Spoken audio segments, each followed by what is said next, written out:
ศูนย์กลางสาวหนุ่มปัตตนปฏิวัติลาวได้มีการประดับเหรียญ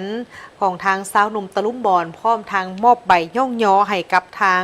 คณะนำพาครูฝึกและนักกีฬาทีมชาติลาวที่ได้สำเร็จการเข้าร่วมในการแข่งขันงานมหกรรมกีฬาซีเกมครั้งที่ 33 พาราเกมครั้งที่ 13 ที่ราชอาณาจักรไทยพร้อมกับงานมหกรรมกีฬาบานเตะนักศึกษาสากลครั้งที่ 1 อยู่ที่นครโฮจิมินห์สาธารณรัฐสังคมนิยมเวียดนาม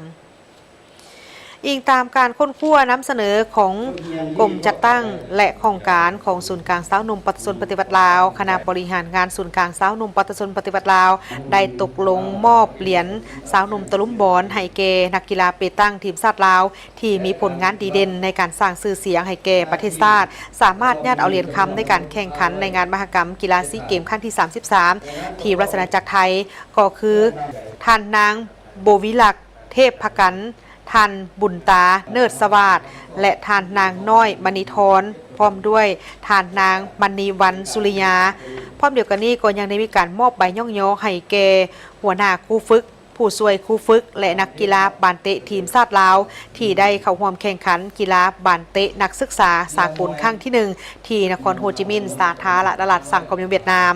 ในโอกาสดังกล่าวนี้คณะบริหารงานศูนย์กลางสาวหนุ่มปัตตนปฏิบัติลาวก็ได้มีการตกลงมอบเหรียญสาวหนุ่มตะลุมบอลให้แก่นักกีฬายิงปืนคนพิการทีมชาติลาวที่มีผลงานดีเด่นในการสร้างชื่อเสียงให้แก่ประเทศชาติสามารถญาติเอาเหรียญคำในการแข่งขันในงานมหกรรมกีฬาพาราเกมครั้งที่ 13 ที่ราชอาณาจักรไทยก็คือท่านไซสวรรค์มหาไซ